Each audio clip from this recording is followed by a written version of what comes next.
Erev Tov, good evening everyone, welcome back. We're continuing Hilchot Pesach. We only have 3 weeks to go. We have discussed, since we began in January, all the details of V'dikat Hametz, especially when it falls this year. We discussed the halachot of Bal Yareh, Bal Yimatzeh, not owning Hametz.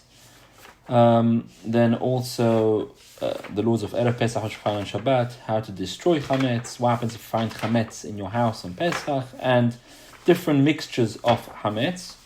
And then the last shiur, a couple of weeks ago before Purim, was we discussed both the concept of Mechirat Hametz, its origins and how to do it correctly, and also the Gezerah of the Hachamim with regards to a person who did not destroy Hametz and its status after Pesach.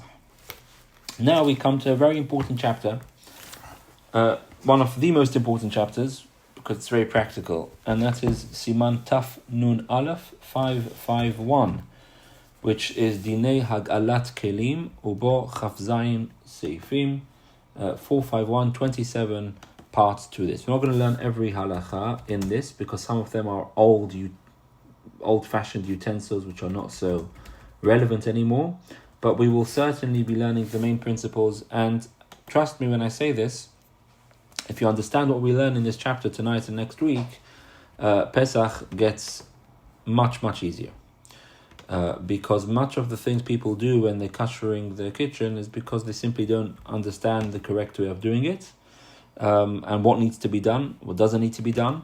And so that's what we're going to be focusing on, B'ezrat Hashem, tonight and also next week.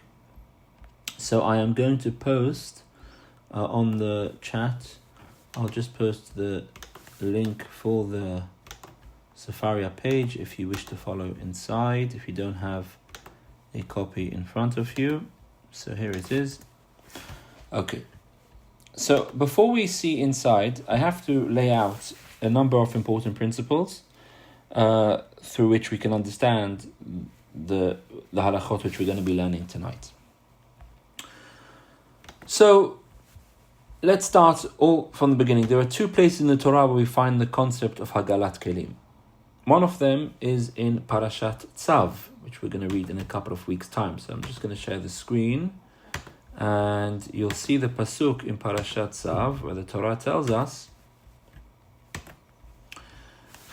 it's talking about the sacrifices, specifically the Korban Hatat. Now the Korban Hatat has to be consumed by dawn of the next morning. And anything left over has to be burnt. And so the Torah tells us, in chapter 6, Pasuk Chaf Aleph, Uchli Heres asher tevush al bo yishaver, v'im bichli nechoshet bushala u'morak v'shutaf b'mayim. If you cook the Korban Hatat in an earthenware vessel, then it has to be broken. But if it was in a copper vessel, in a metal vessel, then it can be purged, morak, and it can be rinsed in water. We'll explain what these terms mean later on. So the Torah, this is the Gemara tells us in Avodah Zarah, He'ida Torah al Kle Heres. The Torah testified, the Torah made it very clear with regards to earthenware vessels, She'en lahem takana latzet midei dofyan. They don't have an ability to be kashered. We see in the Torah, in Parashat Tzav, earthenware vessels do not have the ability to be kashered because they are very absorbent, and there's only really one way to kasher it, and that's basically breaking down the utensil, we'll see, which is other. So therefore the Torah tells us the sin offering, the leftover bliot, absorptions in it, you can't do anything with it, because once it reaches dawn, then it's forbidden to have those absorptions, and therefore you have to break it. So that's the first thing we learn from this pasuk, that an earthenware vessel that's absorbed the forbidden flavor through cooking can never be purged of that flavor. The second thing we learn from this pasuk is that a metal utensil that absorbs forbidden flavor can be purged through water, and we'll see how that works. Okay, so that's the first pasuk in the Torah with regards to Hag'alat Kelim. The second place where we come across Hag'alat Kelim in the Torah is in Parashat Matot. So before entering Eretz Yisrael, the Bnei Israel waged war against the people of Midian, and they were successful and victorious, and they brought back booty, including many metal and other kinds of utensils. Now these utensils had been used by the Midianites, by non-Jews, in which forbidden food had been cooked. And so Elazar, the son of Aaron, instructs the people, and he says to them as follows: how are you going to be able to use these utensils? So he says it's very simple. So the gold, silver utensils, the copper, the iron, the lead, and the tin, if you suspect that it's been used together with fire, it's been cooked with fire, forbidden food has been cooked in it, then you have to pass it through fire, and then it becomes pure, and then it becomes kosher. And you also have to take it to the mikveh because it's a new utensil. That's a different discussion. Tevilat kelim, when you buy something or you get something from a non-Jew. If it hasn't been used in conjunction with fire, then you just have to take it to the mikveh for tevilat kelim. Now, it goes without saying, I'm just going to say this, but obviously we're learning Hag'alat kelim, not tevilat kelim. They're two completely different things. You cannot, unfortunately, people think this, it's a misconception. Some people think that you cannot kasher a utensil by taking it to the mikveh. It doesn't work like that. It's a separate din. When you buy something from a non-Jew, you have to take it to the mikveh once and that's it. We're talking about Hag'alah, which means that you're purging the forbidden absorptions in the pot, and therefore the Torah tells us if it's been used with fire, it has to be passed through fire again, and then it becomes pure, then it becomes kosher. But otherwise, you can just rinse it in water. And Rashi there says the famous words "kebor'o kach polto." The idea that the way something has been absorbed is the way it has to then be expelled out. Okay, so two verses in the Torah. One in Parashat Tzav, which tells us that metal and copper utensils can be kashered, other way cannot. And then a Torah in Parashat Matot, which tells us that if it has been used in conjunction with fire, it has to be passed through fire. Again, we'll see what that means. However, if it hasn't been used in conjunction with fire, it can just be rinsed. Okay, so far, so good. That's clear. Now the Rishonim discuss... Oh, I'm sorry, there's been people waiting. Okay, I didn't see that. Okay, so the Rishonim discuss, is there a mitzvah to purge utensils? It pops in briefly here. So, meaning, is it, for example, Tevilat Kelim, the Rambam counts as one of the 613 mitzvot. Is Hag'alat Kelim considered to be one of the 613 mitzvot? So Tosfot understood that just like there's a mitzvah to do Tevilat Kelim, there's also a mitzvah to do Hag'alat Kelim. The Rambam, however, did not list. He listed Tevilat Kelim as one of the 613 mitzvot. He did not list Hag'alat Kelim, one of the 613 mitzvot. Seemingly because purging merely is a process which enables us to use the utensils after they've been removed of their forbidden flavor. Tevilat Kelim is something more than that. Tevilat Kelim is the idea that you are now making something new. It's a kind of purification. Oh my gosh.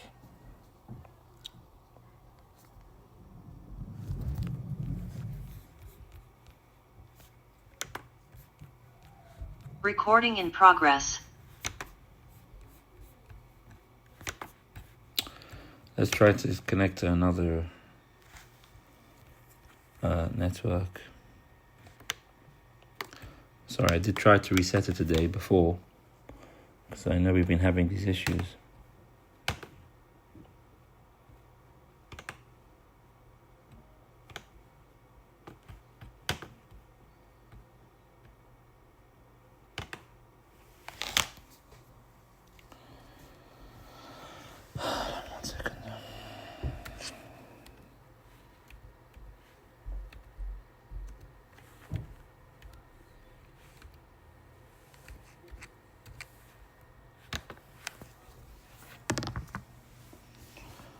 Okay, I've connected to another network. Hopefully, it should be.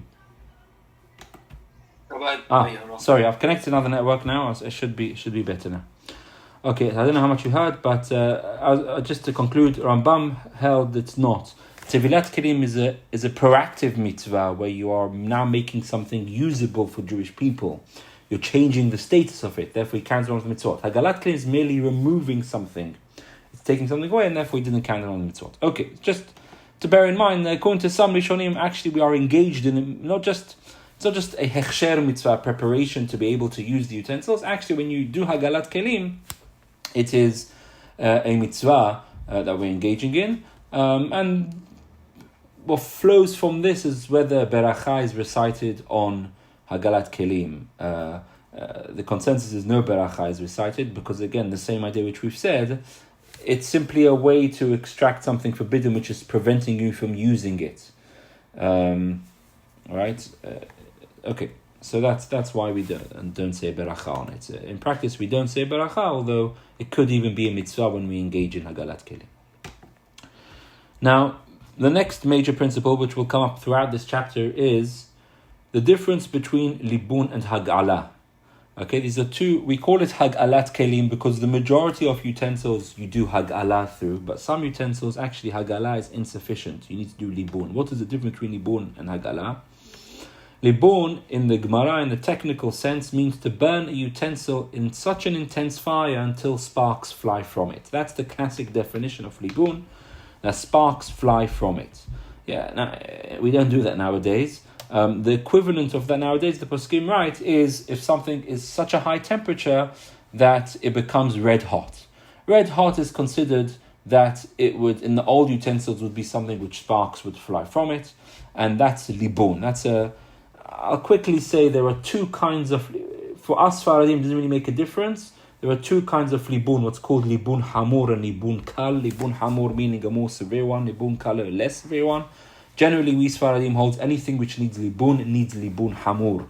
Which Libun Hamur, proper Libun, means that sparks fly from it. In the old definition nowadays, that means something becomes extremely intensity and red hot.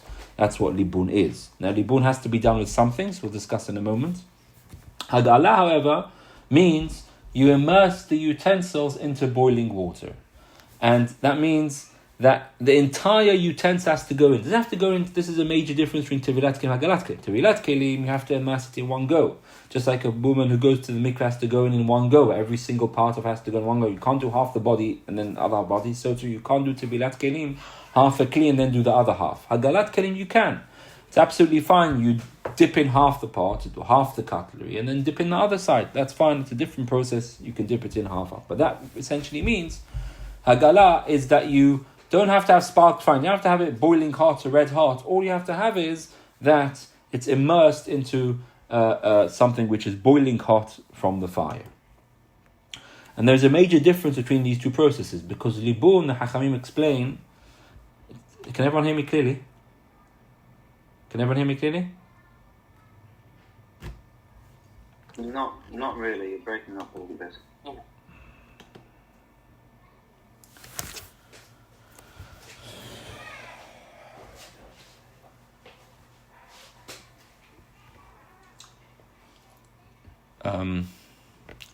Okay, if it persists, I'll try moving, but I don't think it's going to help. I think I'm nearest to the router here, so we'll try moving if it persists. If it does persist, please let me know. So, the major difference between Libun and Hag'alah is that Libun, Hachamim tell us, actually destroys the absorbed flavors, so they no longer exist. Hag'alah merely removes the flavors from the walls of the utensils and transfer them into the boiling water, which is why the question arises, which we're going to learn in the next chapter, is that once the forbidden flavor comes out, why does the flavor not go back into the utensil, thus rendering the whole Hag'alah process useless? Libun means the fire is so intense it destroys the flavor. Hag'alah means it removes the intense heat. Boiling hot water has the ability to remove the flavors from the pot back into the water. But once it absorbs back into the water, why does that then not go back into the walls of the pot? So the Rishonim discusses two answers. The Rishonim, one answer given is that since the boiling water causes the flavor to exit, it can't at the same time absorb. Second reason given is that the water is assumed to be 60 times the volume of the flavor that it purges from the utensil. And thus the flavor becomes nullified upon coming out of the walls of the pot. It becomes nullified. And there is an important nafkamina between these two reasons, which we'll see. That's why we advise that we rinse the pot straight away after Hag'alah. Okay, fine. Good. So that's the difference between Libun and Hag'alah in terms of process. What needs Libun, what needs Hag'alah? We will see greater detail in this chapter, but in short, anything which absorbed flavor completely dry with heat needs libun. So classically, the Gemara tells us spits need libun. However, anything which absorbed in conjunction with water, then anything in conjunction with water, that needs Hag'alah. Okay, so that's the difference between the two. It is Libun, Robert, to answer your question, how many degrees Celsius? The best, as far as I know, it's about 250, something along those lines. It's extremely intense, which is why most things, it's not really worth doing it because it destroys it. Well, that's the whole point of it. It's like, only certain things, we'll see, Libun, nowadays we do for. It has to be very hot. Now, the next point we need to understand, this is really, really, really important. People don't realize this, and again, we're going to see this explicitly in the Shulchan Aruch for the Sfaradim, and that's as follows. There's a concept called Rov Tashmisho, which means, although I said that Hag'alah is sufficient for things where you do cook with water, but if it's used with dry, then it needs Libun, the more intense one. What happens if I always used my pot in conjunction with water and I heated stuff up in a soup and so on and so forth, and then once or twice during the year I used it dry? So what would you say? I used it dry. Because it's dry, it needs Libun, it needs the more severe one, which is basically impossible with a pot. You can do Libun with certain things, but not really with a pot. It's going to destroy it, really. So, what to do? No. Shulchan Aruch holds, like the majority of the Rishonim, that you go after the majority of its use. That means even if sometimes it was used in a way which needs Libun, but if the majority of it is Hag'alah, then that's fine, you can do Hag'alah. And likewise, if you usually, the majority of the time, you use this pot with cold hametz food, you can kasher it, the pot, by merely washing it thoroughly, even if occasionally during the year it was used with hot hametz foods. You understand? So I cooked hametz in this pot throughout the year, for sure, definitely.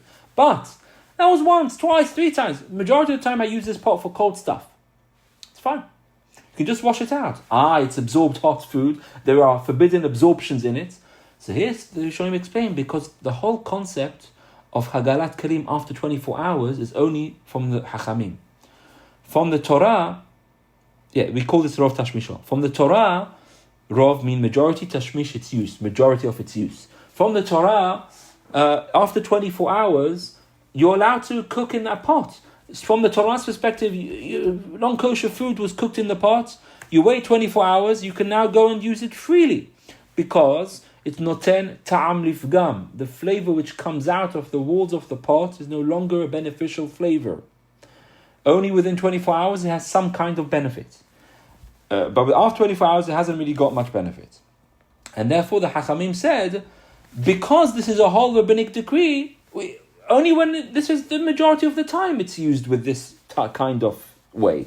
But if it's a 1, twice, 3 times, then it's mutar.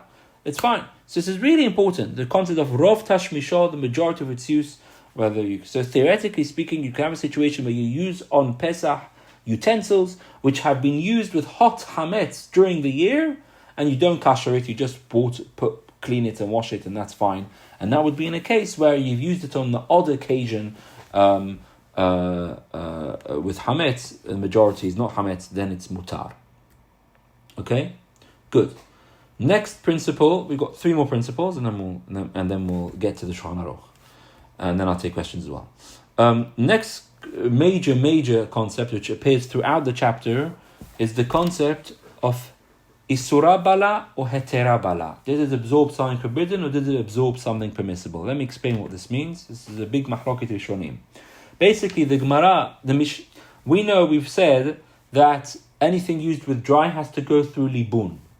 However, the Gemara asks, and the Braita it says, that the spits used in the sacrifices can be kashered with Hag'alah.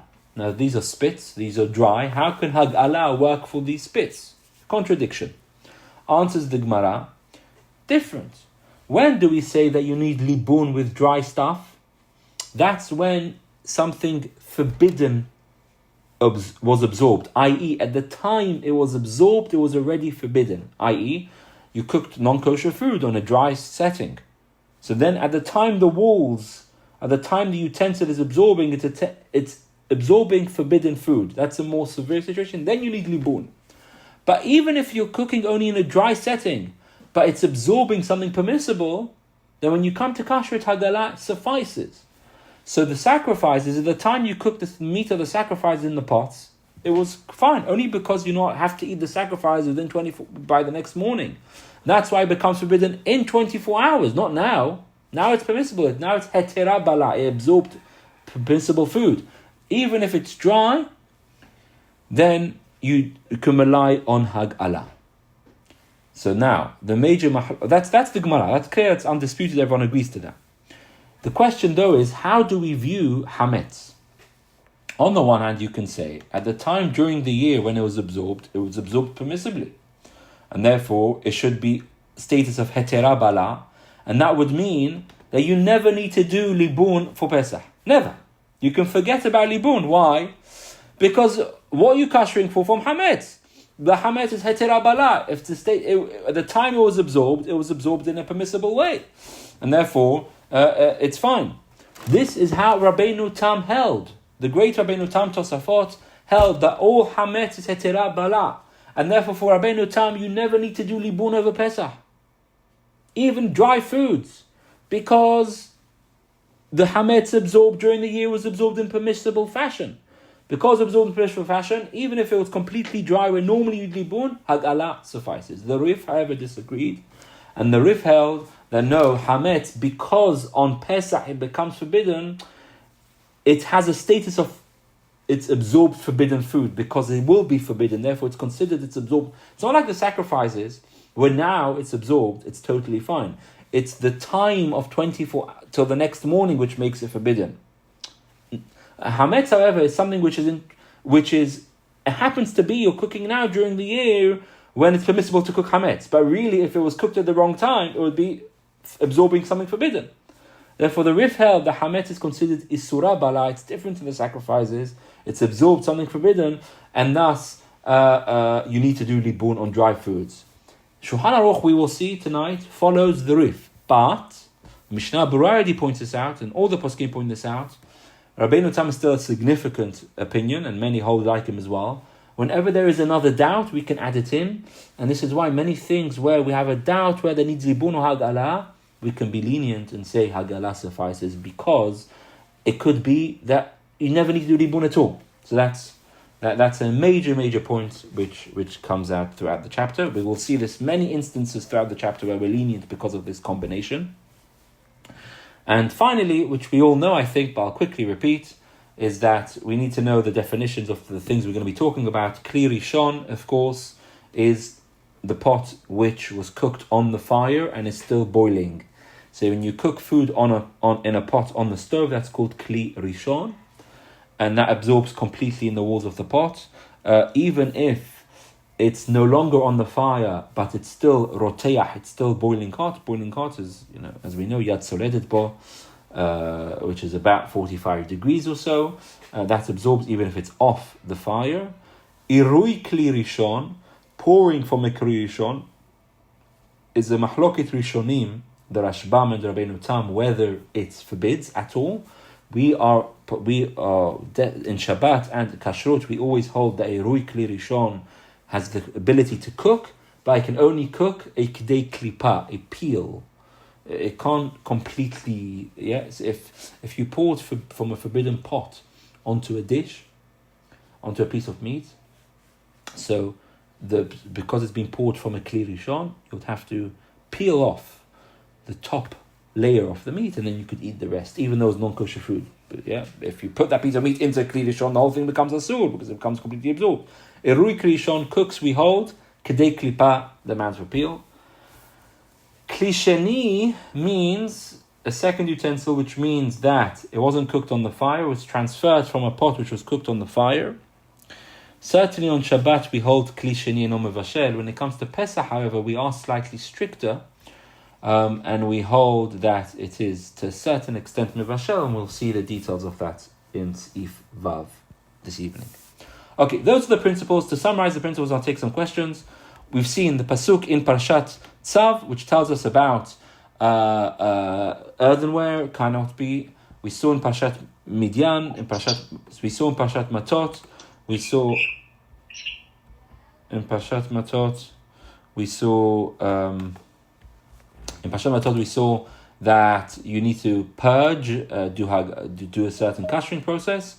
Then we talked about whether there's a mitzvah to purge utensils. We discussed why there's no blessing on kashering utensils. Also, we talked about the difference between Libun and Hag'alah, the methods and what needs Libun, what needs Hag'alah. Also, we discussed briefly why it doesn't reabsorb with Hag'alah. We explained the concept of Ben Yomo, 24 hours. We also explained the concept of Rov Tashmishon, majority of its use.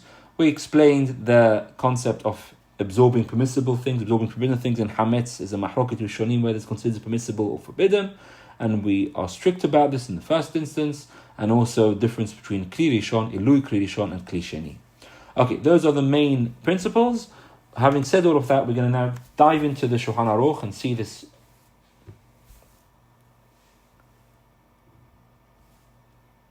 Can you hear me? Yeah. Having said all of that, we're going to now dive into the Shulchan Aruch and see this played out into various circumstances. But before that, I'll quickly take some questions. Yes, Robert. It's more of an observation than a question. But if you had two identical pots or pans, whatever, and one you use 100 times and once or twice you used it hot, then we would go Rov Tashmishol, and you would say that you can just wash it. And you've got another pan, and you've only ever used it twice in the whole year since last Pesach, but you use it twice hot, you would have to cover it, correct? So in other words, in both cases, you've only used the pan twice with hot beds, but for one of them you've got to cover it, for the other one you just need to wash it. Is that correct? Precisely. And it may seem strange to you, but as I explained, because the Hachamim... Well, I'm just pointing out the consequence, yeah. No, I just want to explain why, because it's a rabbinic gezerah, and they said, we're only gozer when it's rov. When it's not the rov, we're not going to be gozer, we're not going to make the decree then. So that's how it goes. And sorry, one thing I just need you to remind me, I know you said it, and I absorbed it at the time, sorry, that wasn't a pun, no pun intended, but I've forgotten. If it were, according to the opinion that, where we were talking about the korbanot and the spits, we're saying that if they absorb beheter, you don't need to do libun, you can just get away with... Everyone agrees to that. Hag'alah. Everyone agrees. The Gemara says that. Yes. Everyone agrees to that. The question is chametz one of those things, or is chametz not correct parallel to that, and it's slightly different? So correct. Yeah, that's the debate. I'm not Rishonim. Specifically Hametz, because Hametz, if it was absorbed on Pesach, would be Surah Bala. So, do we say... That's the question. How do we view it? Whereas sacrifices, always, it gets absorbed permissibly, and then only afterwards becomes forbidden in 24 hours. As opposed to Hametz, which, yes, during the year, it was permissible, but had it been Pesach, would have been forbidden. So, yeah, that's the question. Okay. Good. Yes, Mark. A quick question. If I had a metal pan, and I only used it once during the year, but I had milk and meat in it, and it was a fairly dry dish, right? You cooked meat and milk together? Yeah, it's a fairly dry dish. It's not just a lot of liquid. Would you then say that is prohibited and therefore needs libun, or would you apply a different rule? Well, why would they not need libun? That would need libun. It would, that's what I'm saying. Yeah, because it's absorbed forbidden. Go down the 1/60th route or anything like that. Oh, one second. All of this we're talking about, obviously, sorry. Let me make this clear. That which we're saying, need to Hag'alah, Libun, whatever it may be, is only when it's become asur. Meaning, if there was meat and milk and there was a 60 times, I should have said this at the beginning, but yeah, if there's 60... all the kashering we're talking about this evening and next week is when there was a problem.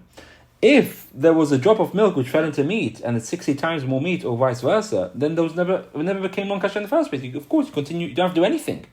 Because then there's no...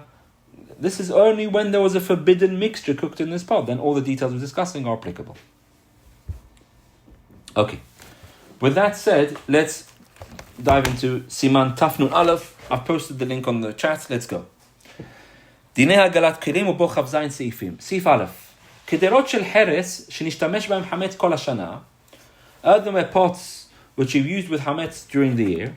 Afilo otam shosim b'hem daisom nekmahim. Even ones which you used properly with porridge and proper hametz and hot porridge and real hametz. Meshafshefan hetev b'inyan shelo hametz nikar b'hem. You clean them well. Umutar lashotan lahara Pesach yishtamesh b'hem b'hem, and then you can keep them in your house to use after Pesach. Now you may be thinking to yourself, obviously, it's not obvious at all. There was actually an opinion in the Gemara which held that it's hametz shavala Pesach. If you don't kasher it, well, you can't kasher earthenware vessels, and therefore actually you can't do anything about it. Why? Because after Pesach, the walls have absorbed in them hametz shavala Pesach, hametz which, as we learned last time, chametz Pesach, you can't eat that, you can't benefit from it, you can't have anything with a pot, so you can't cook in it forever. The Shmuel, however, disagreed and said no. The Hachamim made the gezerah on things which are be'en, things which are tangible, right? Things which have mamashut, they have substance, as opposed to flavors in the walls that the gezerah of the Hachamim didn't apply to. And therefore, technically speaking, when you think about it, when I take out my china after Pesach and I cook in it, really now being absorbed into the food is hametz shavala Pesach. That's fine, because the Hachamim only made the gezerah on mamash, on tangible things, not on flavor in the walls of the pot. But that's what the Shulchan Aruch is teaching us here. We follow Shmuel, it's permissible, and you're allowed to just wash the thing, make sure there's no real chametz, and then make sure there's nothing substantive, and then put away the pot. And that's what the Gemara tells us to put away. Now the Rishonim add in, continue Shulchan Aruch, umatzni'an ba'pesach b'makom tzanua sheno ragil lechsham kedei shelo yishtamesh b'pesach. And you also don't just leave it lying around. The Rosh advises that what you do is you put it in a discreet place where you won't come to forget and use it. And then his son, the Tur, added on, next thing, v'tov l'sogram b'heder l'ontzeh after. It's also good to actually lock it and to put the key away. So, min hadin, from the Gemara, it's sufficient. You clean it, nothing substantive, and just don't use it. Full stop, put it away. However, advice given in the Rishonim is that you actually put it away, and then not just that, but also try to lock it. In practice, what we do nowadays is we just put sellotape on it. That's a kind of lock. Lock doesn't have to be a manual lock. The idea being something where it clearly reminds you. The idea of hiding the key is that when you're looking for the key, why am I looking for the key? Because it's for him to use. So when you put a sign or you put a sellotape on it, that's your reminder. That's why the poskim, that's also sufficient. We don't actually technically do it blocking nowadays. Okay. Good. And continue Shulchan Aruch. Aval hesek sheyasikem ba'esh eno mo'ilahem v'lo l'shum kli hel shem hamim. It does not help it doesn't help to put fire around it and to warm it up very high. Even if you pour boiling hot things into it, even if the earthenware pot was only used not for cooking in, but pouring hot water into it. Yeah? Because that's irui kli rishon. And therefore that still forbids the pot. He doesn't say kli sheni here. Some forbid even kli sheni. We'll explain that in a moment. Even if you fill the earthenware with coals and you heat it up, the hashinan dima hay salash pak'i, you were concerned that you're not going to do it properly because it's going to crack the earthenware.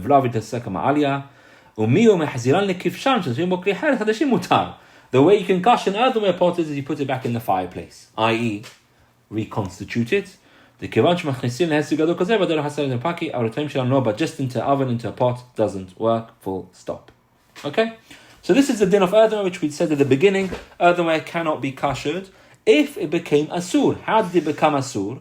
It became asur through either you cooked in it or you poured hot things into it, because that absorbs the kedei klipa and that cannot be kashered. So they cannot be used. Now, Shulchan Aruch does not say kli sheni here. He does later on say kli sheni. Meaning, what do I mean by that? Meaning, if I poured from a pot I poured into a china bowl. So that chametz, that china bowl is a kli sheni. So can I use that on Pesach or not? From here, the Shulchan Aruch seems to imply that you can, because it only said if you cooked in it or you poured into it, which is irui. Remember that the levels are Kli Rishon. Kli Rishon is 1A and 1B. There are very small differences in stringency if it's a Kli Rishon on the fire to Kli Rishon off the fire. For all intents and purposes, it's the same. Kli Rishon, pot, boiling hot, which was cooked in. Next is Irui Kli Rishon, which definitely is forbidden, a peel. And then Kli Sheni, the third level. So what's the status of the Kli Sheni? The problem is later on, Shulchan Aruch in Seif Vav, in Seif Hey, he says that it does need to, in the first instance, need to be kashered in a Kli Sheni. But the poskim explain that's when you have the ability to do so.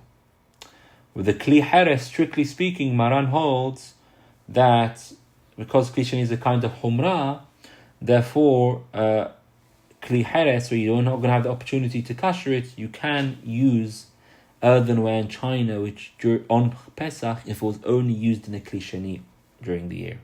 So strictly speaking, although Ashkenazim would certainly disagree with this, certainly, and even many of the Sfaradim would say you shouldn't really do it in the first instance, strictly speaking, I have china, which I use on my table.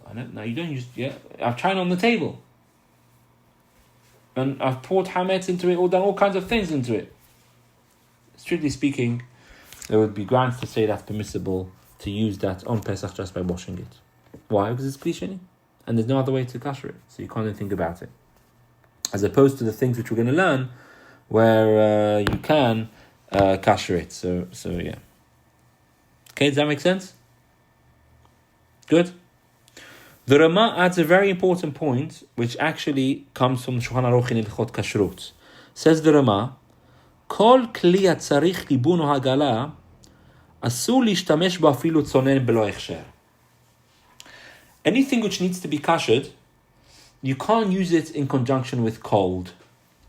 But he missed out an important point. What does this mean? Technically speaking, if I have a non-kosher pot, been cooked, forbidden things in it, if I want to eat from it cold things, it's fine. Why?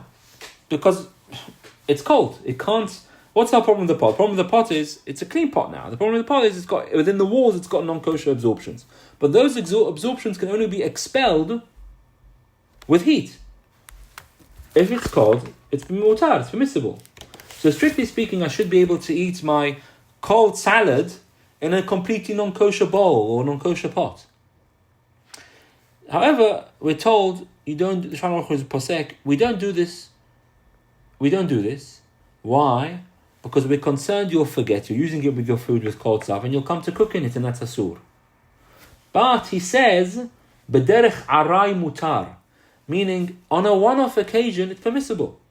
This is why on posek people ask me, when you're eating in a hotel, a non-kosher hotel, and you go down for breakfast, and you got the cereal, and you got the milk, and you want to have cereal and milk in one of their bowls. Now, one of their bowls may have been, you go to these English breakfasts, there's bacon lying around, there's all kinds of stuff lying around. Right? It's mutar to eat in those bowls. Why? Because even if those bowls were used in conjunction with bacon, it's Kli Sheni, but even if it was, and it's completely asur for every reason, now you're having cold milk and cold cereal in it. So that's fine. It can't take out if it's clean, it can't take out the things. That's fine. You're going to tell me that the halacha is you can't use things even if it's cold? Yes, you can't use it on a regular basis. But this is a one-off. This is a situation I'm in. You're allowed to do that. You're allowed to eat it. But to keep in your house chametz utensils and use them throughout Pesach in a fixed fashion throughout the week for cold stuff, that's asur. If it happened that you came across, I couldn't find any dish, and I can only think of my chametz, plate, which is clean, and it's lying around and I need to eat now, fine, you could use that for cold on Pesach. Is that clear? Understood? Everyone? Yeah, everyone's with me, yeah? Good. Okay. Perfect. Now, Seif Bet is a very specific kind of utensil. Let's now skip out to Seif Gimel 3. Sakinim, knives, mag'ilan bikli rishon umutarim. Knives you can do just with Hag'alah. Okay? So so you can do knives with Hag'alah. Now, even though you could argue that you would need Libun if it was used in conjunction with dry, let's say it was knives used whilst you're making your barbecue. Okay? Yeah, you got a barbecue and you are prodding the knife in to that barbecue. So that's dry. And it's on the fire. So you could argue that would need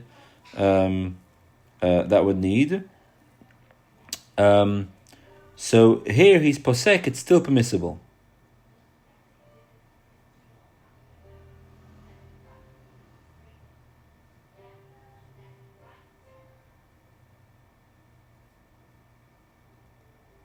Why? Yes. Who can tell me why? Of course. Who can tell me why? Let's say I use this knife. It's a permissible thing that you're looking at. Yeah, but we I understand. But we said we paskin it's asur. The Shulchan Aruch we're going to see in the next seif holds that it's asur. That we mahmir. We hold that we don't consider hametz permissible absorption. Remember, if we held hametz as a permissible absorption, there would be no libun. We can forget libun. We don't have to use that with Pesach. Because, the Mishabura explains, because the combination of that opinion, what you said, Mark, and also, it's rare that knives will be used on the fire, dry, not with that conjunction of water. Now, it can be once or twice I put it in my barbecue and I made it, but it's not how knives are generally used. Yeah, unless you have a specific barbecue knife, that would need libun. But otherwise, use it for things, use it to cut meat, this and that. So therefore, it's rov tashmisha is with water, is with on a klishani, is with other things. Yeah? So that's why it's permissible to do Hag'alah. You're right. If certainly it was only used in conjunction with dry fire on the barbecue, that knife would need libun. You couldn't really use that knife. Okay. Can I Yeah. check? There are a couple of principles we haven't discussed, and they may only really apply to the Ashkenazim, which is using harif food, right? And I don't really understand how that. I've never really understood how that works. Using onions and garlics, and some people hold that even if you do it cold, that might need Hag'alah, and also using blades, because there's a lot of pressure at one point. These are chumrah I've heard, and I've never really looked inside. You haven't mentioned them in your general principles. No, I haven't. So when you mentioned knives, I wondered if it was if the Shulchan Aruch was talking about knives specifically. Because why do you talk about knives and not forks? He's talking about. You're saying to me he's talking about a cooking knife, a knife used for chopping vegetables. That's the point. Correct. Now with the most of my knives I use cold. If I'm honest, I very rarely stick my knife in the pot of water. Correct. I normally use to peel the carrots and that's chop the the meat. reason. So if I cut the cheese, I could use one knife for everything, because if I do everything cold, I've got to just wash it in between. Precisely. That's the reason. I can use it for Pesach too. Yeah, strictly speaking. So why do I need even to do a Hag'alah? I don't even understand why I need to Hag'alah it, because my Rav touch me shows cold. If that's the case, how you're cutting out of me. If that's the case, in Achanami, if that's the case, you're right. I can't hear you, Rabbi. Sorry. Can you hear me, everyone? We've missed you. What you said. Can you hear me now? Give me a thumbs up. Now I can hear you. Okay. Yeah. So, I'm saying in Achanami, you're right. A knife which is used throughout, is used, on your plates all the time to eat on the dinner table, and is rarely used. You're in a chanamik that wouldn't need any kashering at all. Meikaradin. He's talking about knives which are used in conjunction with food, but not on a regular basis in with dry food. So because of that, we can say Rov Tashmisho and therefore allow it. But you're right, in Achaname. As I said, when you understand the halachot of Hag'alat Kelim, so much of what we do nowadays is not necessary. So that's that. Next, so how do you kasher it in a kli rishon? You dip it in a kli rishon. Continues Shulchan Aruch. Kli rishon nikra shirtihu bo mayim al esh, which is boiling hot. Afilu no'ata al esh haktanotah, even if it's not now on the fire, but it's still boiling. But kodem, that's a general principle for all hagalot. Tzarich leshufam yafeh b'mashhez b'rechaim lavir kol churdash shebehem kodem echsheram. You have to get rid of any rust. This actually the Gemara says. Why?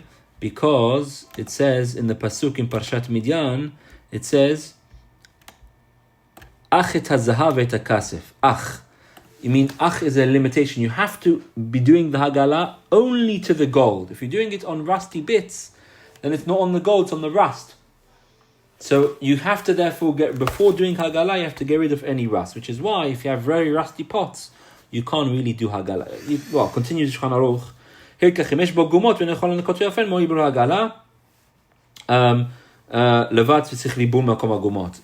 it's got places where it's got rust, it's got holes where it's got it's chipped away and stuff, you can't really do Hag'alah. You're gonna have to do libun to it.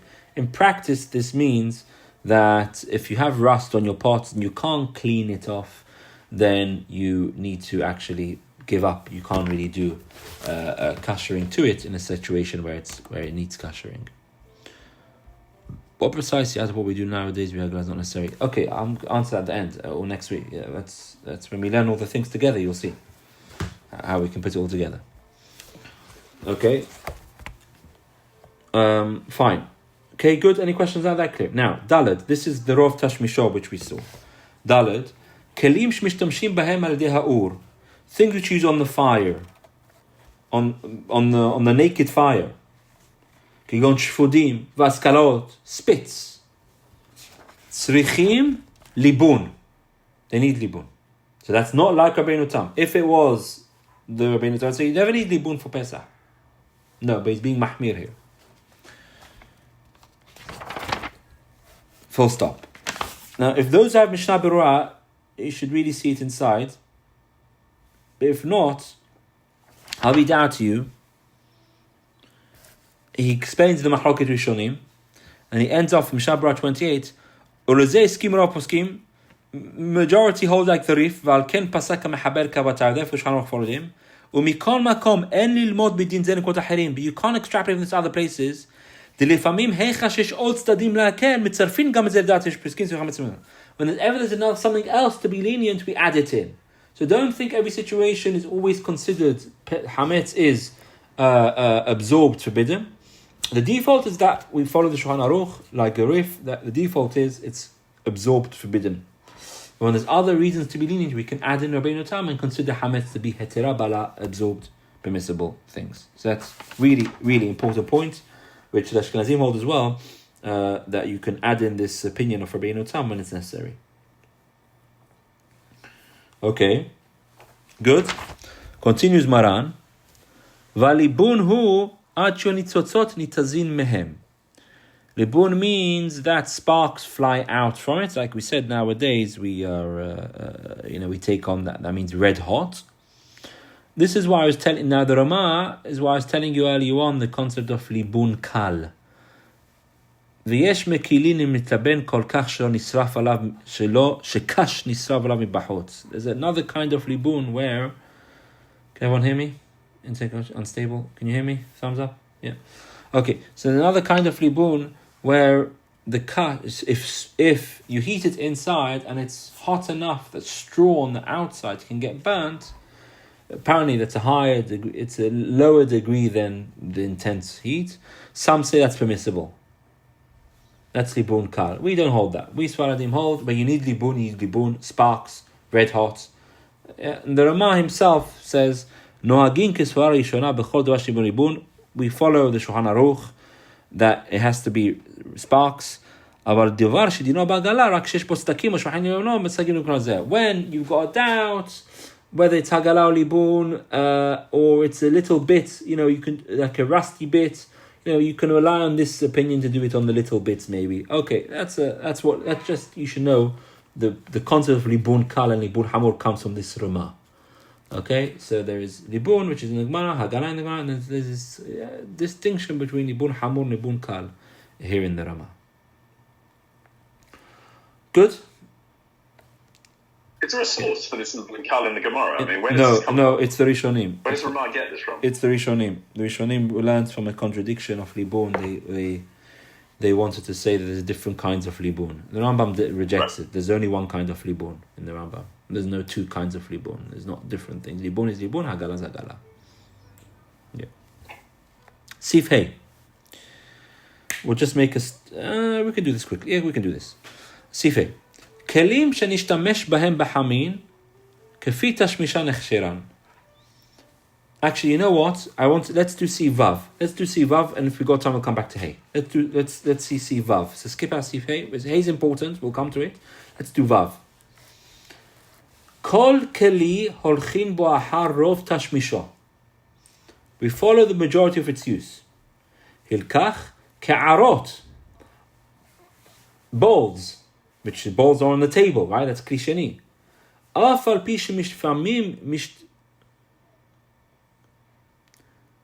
afal pi shelifamim mishtamshin bahen bekli rishon ala esh.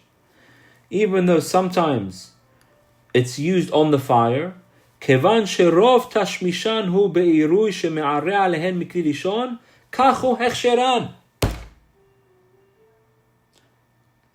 He says, bowls, where the majority of the time they're used on the table and you're pouring from the main pot onto it. So what's the status of that bowl on the table? What's the status of that bowl? Tell me someone, what's the status of that bowl? Unmute. It's Irui Kli Rishon. It's not Kli, it's Irui Kli Rishon, Mark. Because if you pour directly from the pot into the bowl, then that's Irui Kli Rishon. Once it's in the kli, that kli is not kli sheni, but it absorbed through pouring. This is important. Even if you took it off the fire. Took off the fire, it's still kli rishon, it's still boiling hot, yeah? That is, yeah. You then poured it into a plate. Into the bowl. Now that bowl is now a kli sheni, but when it's received the water from the pot, it was receiving it through pouring from the kli rishon.